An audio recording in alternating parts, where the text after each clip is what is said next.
Here we go. Do these things. Oh, that's mine. Don't go too far. Oh, now they're gone. You're literally getting the 30 tips in like 30 seconds. Okay. These things help you survive a career in law. Have things outside of law. Thanks, Ian, because that's hard to see. This one, so you know Yeah. who's who here. So I have a picture of my tap shoes because I like to tap dance, and I do that still. Have a good group of lawyer friends. So shout out to my inappropriately named Good Game and Bunga group of lawyers who we talk all day, every day, and couldn't really do this without each other. I think Anthony's texting me right now, embarrassed that I said the name of our group. And then what's the last one there? What's it say? Have a therapist on speed dial. Oh yeah, therapist on speed dial, especially if you practice family law, or I've heard estates is pretty bad. Criminal. Personal injury can be bad too. Okay, you see a lot of stuff and people expect a lot of us. So preserve your mental health, do things that are happy. Like my dream in retirement is to be a tap dancing florist. It's kind of weird, but it's just all the things that family law are not. Okay, my time's up. All right, so this is me. Preparation. So confidence comes from preparation. Review your files, material, play devil's advocate, and be ready for questions. And when I say that, I mean questions of your staff, questions of the judge potentially, the client that you're dealing with, the opposing party. Anticipate, prepare, be ready. Because you're just going to naturally be able to deliver when you are prepared and you have that information at the ready. Awesome. This one's mine. So time is more valuable than money. That's my big thing. Docket all your time. Because if you don't docket for non-billable time, you won't know where it goes. So at the end of the year, when you are looking at, oh, I had this many hours of billable work, why didn't I have more? You'll know that, oh, I spent like 500 hours on boards last year. That's a big commitment, right? And it's also a big cost to your bottom line. So if that's the decision you're making, at least have the numbers to make those decisions with. This follows, I guess, from Curtis. It's protect your time like you would protect your clients. Your career really should support your life, not replace it. So I've been in front of a number of panels listening to, various, I'll say, graying of the bar folks who say, your job is your life. But I strongly disagree with that. So hopefully most of us can agree there in the room. So with that, I block personal time in my calendar. My staff have access to my calendar, obviously. If I've got an appointment, if I've got a work from home day, if I've got a kids' field trip, they know about it because they know where I am, they know not to put calls through, they know what I'm doing. I also try to identify what is a true emergency versus an artificial urgency. You'll know, you get your clients call you, if you're family, I'm sure at 4 or 5 o'clock on a Friday, on Christmas Eve, things like that. Personal injury, we just get them calling all the time. But understanding what is a true emergency versus an actual artificial urgency, and being able to block that out. Prioritizing family and friends, like I said, I have 2 little girls. I prioritize them over my job. Sorry, Alan, I know that's maybe not great business practice, but they come first. And I sat across with, I think it was Barb Leggett at OTLA, who said the same thing. She says the tie always goes to your family. It shouldn't go to your job. Your job is obviously the means to supporting your family, supporting your life, but your time is a valuable professional asset, and one that you should protect. And that says boss lady, a woman in control, taking charge of her own circumstances and work in life, someone who knows her worth and won't accept anything less. Boss lady, boss man, boss person. Okay, this is mine. Be the mentor you always wanted. So I know that we spend a lot of time at work and we've been talking about doing things outside of work, and now I'm telling you maybe do a little bit more of law-related outside of work. But law can be lonely. And we all were once starting out and it felt like we had no idea what we were doing 100% of the time. And so you're benefiting the younger generation of lawyers when you do reach out and make those connections. You're benefiting the profession as a whole. Maybe you'll have them on a file at some point and it'll make that file much easier to deal with. But you're also benefiting yourself. Because you're making those connections and you get that little bit of feel good from helping others. And maybe, just maybe, you will remember why you got into this whole business in the first place.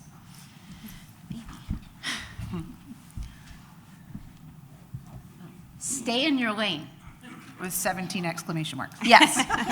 We are lawyers. We are not therapists. We are not accountants. We are not business valuators. Give advice to your clients that you are qualified to give, and put up boundaries for things that you don't have the answer to. So if they need a business valuation, send them to someone who can do that. Family lawyers, I have a resource package. It's like 50 pages long that I give every client I meet with financial advice, therapy, addiction counseling, all the other things that I can't do to help them that they need help with when they're going through separation and divorce, because you can't really take legal advice from a traumatized client who's in crisis mode with respect to their mental health. And it typically keeps legal fees down for the client a lot. Those who take care of their mental health pay a lot less in legal fees, so that often can get over the hurdle of getting people to get the help that they need. And you develop relationships with other professionals which help your practice, which is great. So, you've got a doctor, I don't know, like Copilot did a lot of this for me, so I don't know how to put pictures of people I actually know. So these are all AI generated, probably not real people, but I'm pretty sure one's a doctor because there's a stethoscope. Or Donald Trump. Yeah. There we go.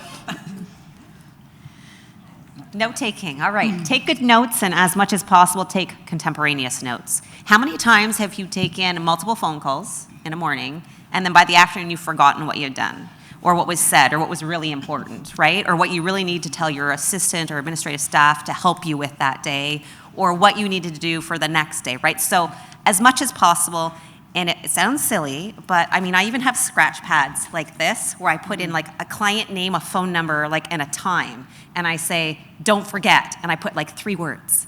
And that becomes a formal memo later on or the next day, but I at least have something to start with. And I know it was really, really important. I can expand on it later. And I really do, at the end of the day, check in to make sure I have a memo for each of those phone calls I made by the end of the day.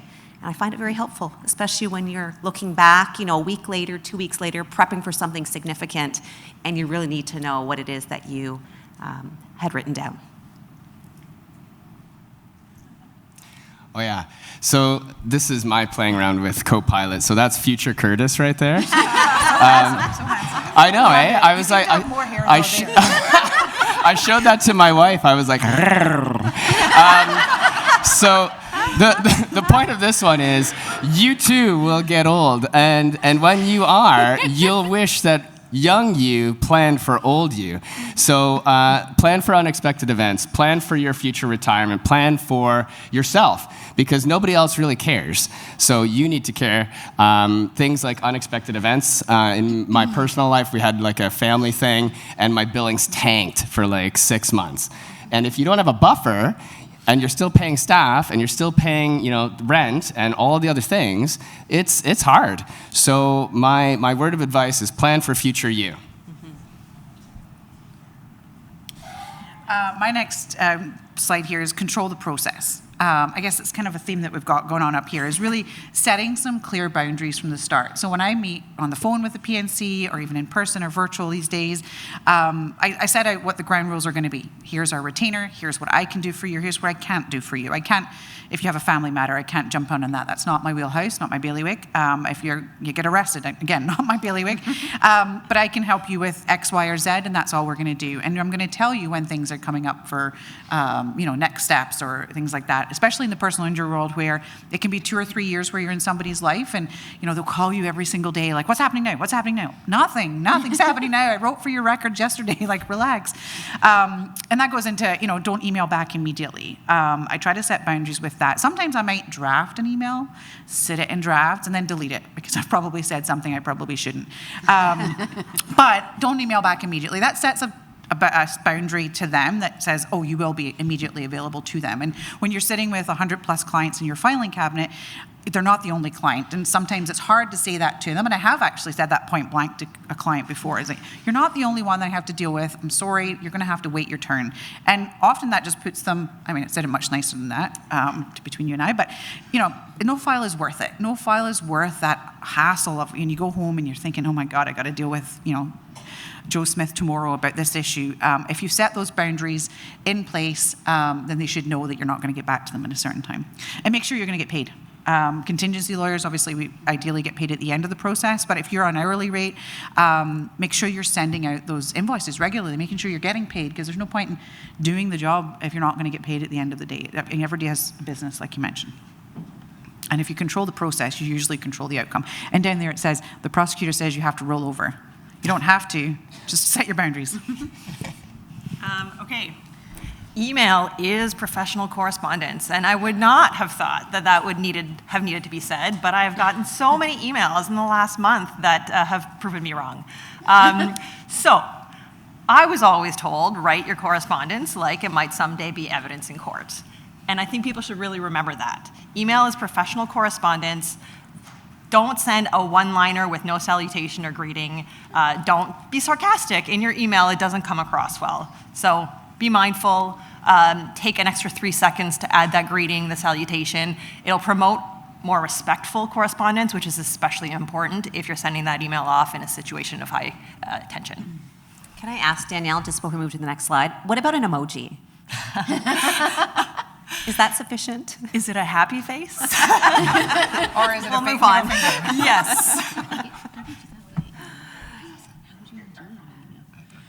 Ooh, this is mine. Always be training your staff. School, so law school and law clerk school teaches very little about how to actually practice the law. So, thank you. Develop your systems together with your staff. Establish that your assistant is the boss of you. That's my assistant's favorite one. She runs me. She's in charge of my calendar. Every Monday, I get a stack of these, we call them the mean yellow sticky notes, where she writes in black Sharpie what I must do. She starts with an email, and then I ignore her email because it's not really serious till I get the aggressive sticky note. And she's kind of mean. Anthony will tell you, we're all a little bit afraid of Katie, but it's an effective system. Treat your staff how you want to be treated. We're lawyers. We're not better than law clerks. Sometimes they're actually much better than us at a lot of things, so don't act like a jerk because, don't think you're great. Treat your staff like family. You spend more time with them than your family. We try to buy lunch for our staff at least once a month. Anthony and I are both kind of addicted to food, so it happens more than once a month. But a happy office is a much more productive office, and being mean is unbecoming of a lawyer and is reportable. So I know it says it differently, but don't be mean. Don't be a jerk. If they make a mistake, it's an opportunity to learn together, and ultimately our staff's mistakes are our fault because we're to be supervising them, and if they've done it wrong, it's because we haven't trained them properly. So yeah, be nice, even though you're a lawyer. All right. Even though you're a lawyer. Be nice. Christy, yes. So litigators, all right. If you're a litigator, treat every moment in court like it is being recorded, because it is. Speak clearly with purpose and always put your client's best interest forward. I've been in a couple courtroom situations where it was not me being, informal and maybe inappropriate or use some colorful language. But you have to be mindful of that, right? Not just that, but the public is watching, right? There's a transcriptionist for a reason, and what you say matters. So do be careful if you're litigating. Treat every moment like it's an important moment as well, right? That is your opportunity to convey your client's best interest. So use that time accordingly. Okay, so this one isn't for everyone, I'm going to acknowledge that, but I'm overwhelmed most days, so I try to take less clients because I can only manage so many. And as a family practitioner in Peterborough, I would have 1,000 clients if I didn't say and it's not because I'm good, it's just people are desperate, right? So my point is, in this job, I find it really stressful if I feel I'm doing something half-assed, or if I'm thinking, I should have done something. So I try to focus on maybe 30 to 40 clients at a time matters, because that's all I can manage with the family life. And maybe that'll change at some other point. I know lawyers that have like 100 files in family, and I'm just like, whoa, I don't know how you do that. But sometimes having less is more. Just because you have a ton of clients doesn't mean you're going to make a ton of money. You might just have a lot of law pro calls. Always stay curious, and I think we kind of touched on this earlier. Ask more questions. Don't stay in your kind of little bubble. Try to stay current with the law, learn from everyone, like coming here to the plenary or going to your local association CPD events or social events. Try to explore beyond your comfort zone. As we kind of heard yesterday, the real estate world's a little bit different these days. I'll tell you, personal injury world's a little different these days as well. So it's kind of learning. A lot of us are kind of taking on different areas, but make sure that you're asking the questions, you're learning about it before obviously giving legal advice and jumping right in with 2 feet. I certainly wouldn't be jumping into the family world. I'm not a Scooby-Doo, what's going on there. But if I did, make sure you're educating yourself, you're going to your association CPD events, and you're learning from everyone around you, both newer calls and those who maybe are retiring or should retire. Okay. This one is maybe not for everyone, but ideally, none of us would need to take any calls after hours, but that's just not the reality for a lot of us, especially if you're practicing something like criminal law. And there is a tendency to want to give your clients an ability to connect with you after work hours, which is fine and needed, but you have to maintain all those boundaries as well that we were talking about. So have a separate phone line. And it doesn't have to be anything fancy. There's a whole bunch of services out there that are available for this, but it can be as basic as I use a service called Hushed. It's about $6 a month, and it just gives me a phone number that my clients can call into, but I can also set it so that every call goes to voicemail when I don't want to be answering that phone. And then you don't have to carry around 2 phones. You can control your availability, but still be accessible to your clients. Hushed.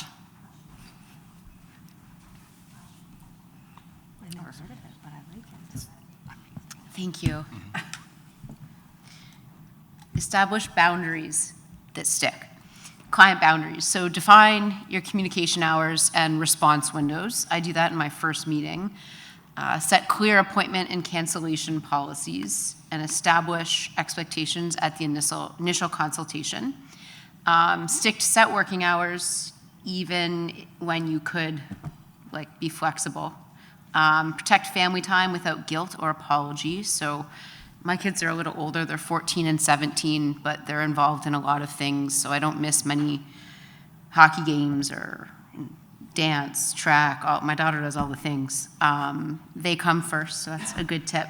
And create a policy for friends and family with their legal requests. I'm in a small town, so some days I wear a hat and pull it down at Walmart because people are like, oh, you're Gibby's daughter, or you're the lawyer. You must know I want to get this patented. And I'm like, yeah, I do family law.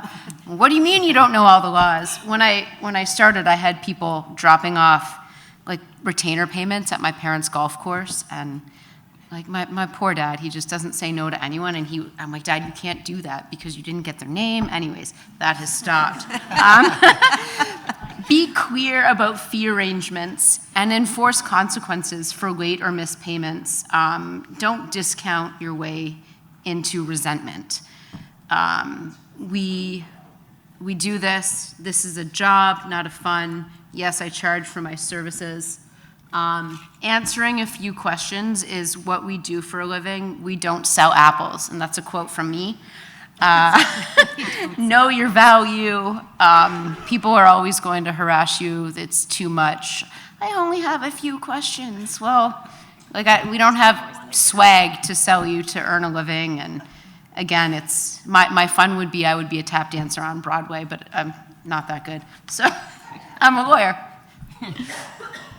Oops. Sorry. All right. Communication. After having conversations with opposing counsel, self-represented litigants, clients, staff, et cetera, send confirming emails or correspondence and use without prejudice as needed. So kind of about my earlier theme about make notes of it, right, of what's happening.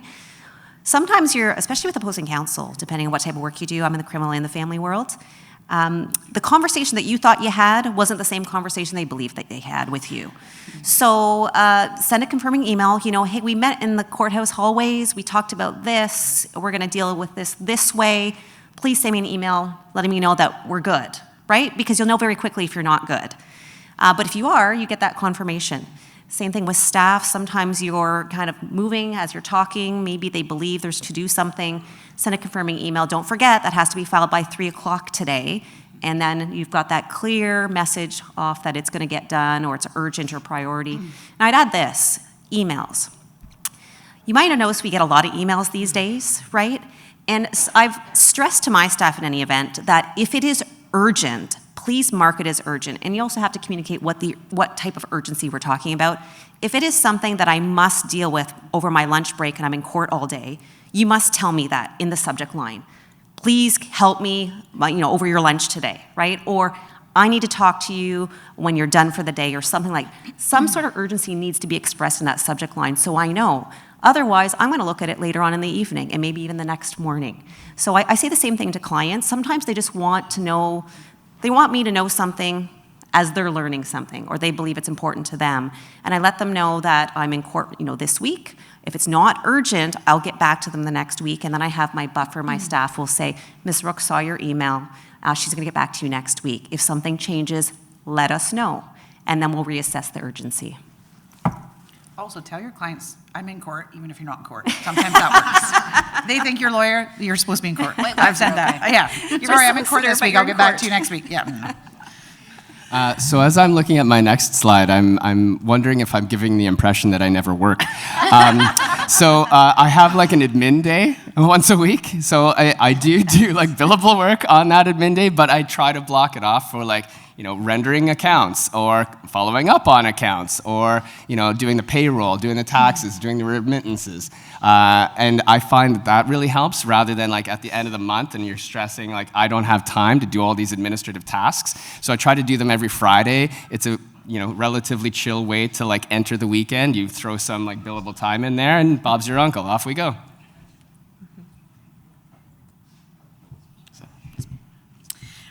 Remember that every file is not your identity. This is key, especially in my world. So separate your professional outcomes, wins or losses, from your personal worth. We all have that loser file or 10 in our filing cabinet. Those are not what you are worth. Those are obviously, you've taken them on, you have to help the people. You've also got 10 probably or plus more great files in your filing cabinet. You've obviously got some in the middle. But you're there, you've been hired to do a job, it's not what your personal worth is, and dealing with difficult clients and adverse rulings is part of our legal practice, unfortunately. But it's hopefully a learning moment if it's an adverse setback or a ruling, or it's a yay, a win, and you can go celebrate with your friends and family. So I know it's very difficult to not take them home with you emotionally, but try to focus on that professionalism, preparation, and integrity rather than perfection. We're all human. We all have Law Pro, which is amazing to keep us right. If there is a mistake made, I know it's mandatory, we have to have it, but speaking from experience, I had to have a Law Pro file, my first one in 15 years, 2 years ago. They were fantastic, so they're your friend. You can call them if you've got any questions. So yes, we're not expected to be perfection, and confidence will grow if you stop tying your self-worth to every result. And that little meme says, my friends think like being a lawyer is like suits. Meanwhile, I just spent 3 hours fixing spacing and emotion. I can swear here, I don't care. I fucking hate spacing. Like, drives me bananas. Like, if we could just come up with a product that just works, that would be amazing. Yes, use schedule send. I actually didn't know about this until about 2 years ago, but now I love it. So I put up a screenshot of sort of how you can access it through Outlook. I've created a shortcut to it on my Outlook because I use it so often, but just because you need to send that email right now doesn't mean the person needs to get it right now. And so you can draft your email and then schedule it so that it's received during their business hours. Or if you're following Laura's tip and you don't want to respond right away, but you want to check that off your to-do list, you schedule it for hours from now. So yeah, I don't think I need to say much more, but it's really helpful in so many ways, and I highly recommend it. You can also do that on text messages. I learned just recently. Oh. If you've got an iPhone, can't speak of any other phone, but you can delay send things. I'm like, oh, All right, I think I have a theme, and it's write it down, communication, all sorts of things. Here's another one. Oh, I think we skipped past it. Oh, yeah. Oh, here we go. Written instructions. This kind of speaks for itself, No. but when you have, I don't know which. get written instructions, especially you skipped with mine. emotional, high stress, and/or I say pinball type client, and I'm not trying to be offensive when I say that, but someone that wavers. One day it's this, the next day it's this, or even in the same day, you might get all sorts of instructions, and it gets confusing. So you get written instructions. You're one, reaffirming that you're understanding what those instructions are, and you're also protecting yourself in the sense that you're going to follow those written instructions. And sometimes it's a formal letter, sometimes it's an email, sometimes, especially if I'm in the courthouse, I'm writing it by hand and I'm having them sign it, and reaffirming that I'm going to act on these instructions today. So I highly recommend written instructions. Can we go 2 slides back, please? No, just one. That one. Just one? Yeah. Just one. Okay. Practice management. Be a nerd. It's okay. We're all nerds. I was that dork in high school and university who turned in all of her papers weeks early. But then I could laugh at all my friends and go to the bar while they were stressed out. I create my own deadlines. If a court document's due 5 days, I say no 10 to 12 days. When I'm serving a motion or a brief or filing with the court, I do the confirmation so that, 3 days before at 2 o'clock, my assistant and I aren't having heart attacks. Use tech, even AI. Even I am starting to do this. When I don't know, 5 or 6 years ago when we started our firm, I was using a paper calendar, and my partner and staff shamed me into using an electronic leash. And I also learned how to docket my own time and how to look things up to see where we are on CosmoX, to see what I've billed, what we've collected. I didn't know how to do any of that before. I don't set crazy targets for myself. I kind of go with the flow. We practice family law, so there's never not enough work there. And my kind of go-to is I just check general to make sure we're okay. And if we're not okay in our general account, I tell my assistant to book me some, dramatic file that will make us some money. Some file that I needs think- attention. yeah. A file that needs attention. Don't worry, Anthony's got a much more sophisticated system, and he can tell us exactly what we've got where. I'm a little more fly by the seat of your pants. But my deadline, I've never had anything late. I rarely have to get a consent to late filing because I get things done early. Block yourself off trial prep time, motion prep, and time for yourself so you don't have a breakdown. I have a standing spa appointment once a month that I never miss, and I put it in my calendar. My assistants all see my calendar, and it's kind of fun. I put things in there like check in to mental hospital, and then they're like, "Are you serious?" I'm like, "Well, I wish."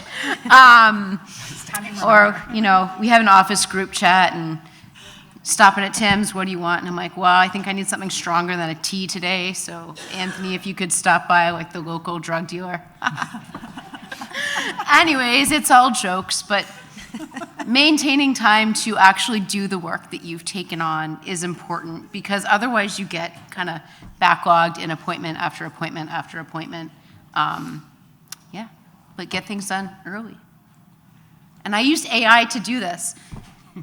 That's why it looks better than what I would do. Okay, I'm done. I thought it was quite good. Yeah, Copilot did it. Oh, sorry. So, be a road warrior. So, give yourself the tools. We all are at court, or we're traveling, or on mass transit, or doing whatever at soccer practice, or you can have one eye on your screen and one eye on your child. So, I have. All my stuff is in the cloud. I have a cell chip in my laptop, and I have a privacy screen that goes over my screen. And so I'm watching my daughter do dance, or not, because I'm the only dance dad there, so I kind of face the wall and try not to make eye contact with anyone. But I'm just working away. I had to leave work early to go and pick her up to take her there, but now I'm You're trying allowed to get to some... watch? The practices? No, I'm not. No, because they don't let us in the studio. You drop and go. That's the beauty Oh, of really? dance. Don't stay. No, this is Peterborough. Go do something Peterborough. better. Yeah. So just give yourself the tools to be able to work anywhere. Okay. Oh, I don't know what's happened up there. But anyway, the AI-informed client. So, a show of hands of anybody who's received something from a client that appears to be AI-generated. Okay. So I too get this all the time. You get it either right away where it's a PNC that says, hi there, I've been in a car accident 5 days ago and I'm severely injured and I'd like to retain your services. But before we do that and before we set up a call, could you tell me how experienced you are? How much money I'm going to get for this broken pinky, whether you've been to trial in the last 10 years, whether you have had successful, and send me all copies of your decisions that you've had. Are you, what was the other one I had? Are you fierce? Can you take on the other side? Now, about 5 years ago, if somebody sent me like that, James, you can probably agree, we'd be like, absolutely not, get stuffed, not responding to that person. But unfortunately, when somebody puts in, and I've stolen this from Mr. Burton from last week, people are putting into ChatGPT what to ask a lawyer when I call them. And these are the messages they're getting from ChatGPT. Ask your lawyer, how experienced are you? Are you senior? Have you got staff that can help me with my file? Will I be your main priority? They're getting that from ChatGPT. They're also putting in their injuries and their assessments of your personal injury or maybe in a family, and it says, what should I get? And it tells them, it says, oh, you should get $50,000 to $75,000 for that broken pinky. I'm sorry, what? Like, maybe it is, maybe that's your non-dominant, or your dominant pinky, maybe, I don't know, but at the end of the day, have you put in any of your medical records? Have you used judgment? Have you used legal, looking at the law and applying the legal tests? No. So, acknowledging them and saying, yes, thank you for your inquiries, and maybe you should think about this, and there's a reason why I spent $1 bazillion to go to law school, and I now have gray hair. But explain to them that using AI is good for a starting point, but it is not a substitute for judgment. Reinforce the value of your experience, your strategies, your advocacy. Also caution them about putting stuff on ChatGPT, Claude, whatever AI programs are out there. We use an AI program at our office called Supio, but it is very much so contained to the one file. So it doesn't cross-share between files, doesn't share data, it doesn't talk to each other, etc. And I tell my clients right off the bat in our retainer letter, I use this program to enhance our experience and whatnot, but if they don't want to, I won't put your information in there, and it's completely their decision. So be like, I think it might be Dan Levy, I'm not quite sure, but be like this person in this picture, but on the other side of the phone call. Okay. So work out on your lunch break or something. It doesn't have to be working out. The point is that we have this tendency often, we're on a roll, we have a lot to do, to just push through, work through your lunch, keep going, because you want to get it done. But what actually happens is you just start to be less and less productive, and it takes you longer to do things. So take that lunch, go work out, go play Dance Dance Revolution, because I would tell you, I had a trial very early on in my career, and it was a sexual assault trial, lots of complainants, it was very heavy. And my co-counsel and I took a break during lunch, and we went and played DDR at his office. And when we came back, I had probably the best afternoon in trial I've ever had in my life, including an admission by a witness of collusion. So take that break. Right.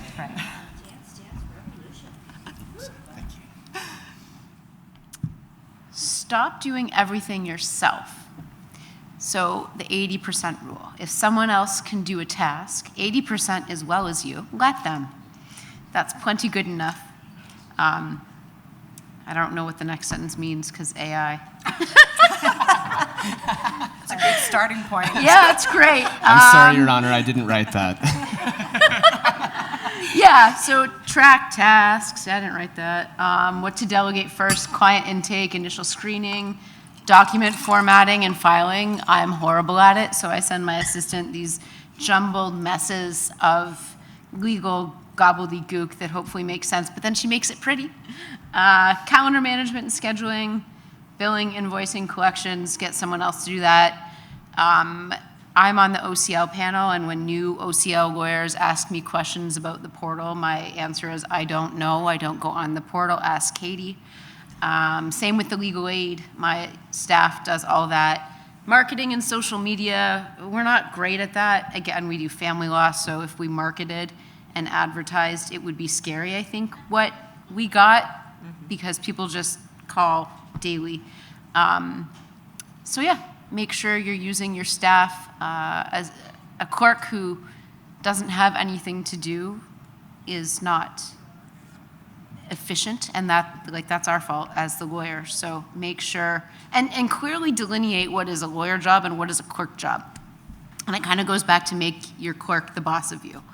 I don't schedule anything myself because, as Katie says, I screw it up and I make her life harder because she has to fix things. So when someone wants to schedule a meeting, I just forward it on to Katie or Sydney if it's real estate. But even I think Sid's a little afraid of Katie, so Katie does most of it. Yes, so you do too much. Mindy, get someone to do it for you, man. I agree. Yeah, hire someone. Stop doing that. This one's mine, safety. Be aware of your own work safety. Oh, I can't see the other word. Sorry. At work, at the courthouse, and in the community. And I truly mean that. Be aware of your own safety. We obviously know certain things can happen in certain places, but just think about general in the community. Where you are, what time of day, who you might encounter, where you are. We need you to be safe, and we want you to have a long career in the profession. And part of that is knowing who you're dealing with, your surroundings at all points of your day, whether you're at work, courthouse, home, in the community. So just keep that in mind. Write thank you cards. They're probably get your important. kids to do it. Yeah. I'm delegating here. Yeah. Good job. But what's that? My mother tell you how to take Well, that's where I learned it, from my mother. So it's important, though, and write them by hand because people appreciate them. It shows that you give a shit, and it's just, give credit where credit's due. So I think this is a really important one, just to be, nice and civil, but also, to be a decent human being. I actually learned that from Tim Hudak, who spoke yesterday. When I worked for him, he would send handwritten, we called them blue pen notes because he had a special pen that he wrote in. And you're right. It's a very good idea. Define success on your own terms. This kind of goes to one of my other points, but success is more than your billable hours or your titles. Again, I don't know, maybe I'm just the outlier here, but what truly matters to you, be flexible. Obviously you need income, otherwise we wouldn't be here. But your family, your health, what is your purpose? Again, I get a terrible marketing plan, but I'm a lawyer because I have to be. But I'm a mom by day and night, all times. That's my first job. Avoid that constant comparison with colleagues. Or social media, Suits, for example. I do not dress like them. I buy my clothes sometimes from Walmart. Sorry. You have to drive your plate. Yeah. It's, I didn't, we spoke about it yesterday in one of the breakout rooms. I didn't want to become a GTA lawyer. I don't do well with that type of pressure, I'll say. Hamilton's pressure enough, but I chose all the way along from when an articling student to now my hours and my time. I know it's very difficult and that's maybe a luxury that I have compared to some, but I chose to create the career that I want to align with my personal values and goals, because really, long-term happiness comes from sustainability. Otherwise, we're all going to burn out, and then we're going to have to contact the LSO MAP folks and get some help there, which, again, highly recommend. Used that for my kid last year. I guess I'm a sales pitch for everybody today. Lawyers, a person who's always right, writes a 10,000-word document and calls it a brief. Someone who does precision guesswork based on unreliable data provided by those of questionable knowledge, personal injury. A person who solves problems you didn't know you had in a way you don't understand. See also magician, wizard, trouble solver. Don't listen to me or us or anyone. That doesn't mean you just wasted the last half hour of your life. But what I do mean is, listen, no one has it all figured out. And so we've come here with things that have worked for us, advice for you to maybe try. But you are not failing if you go home and you don't immediately implement all 30 of these slides. So take what works for you, leave what doesn't, trust yourself. Excellent. And that's it. Is that our last one? Yes. All right. Yeah.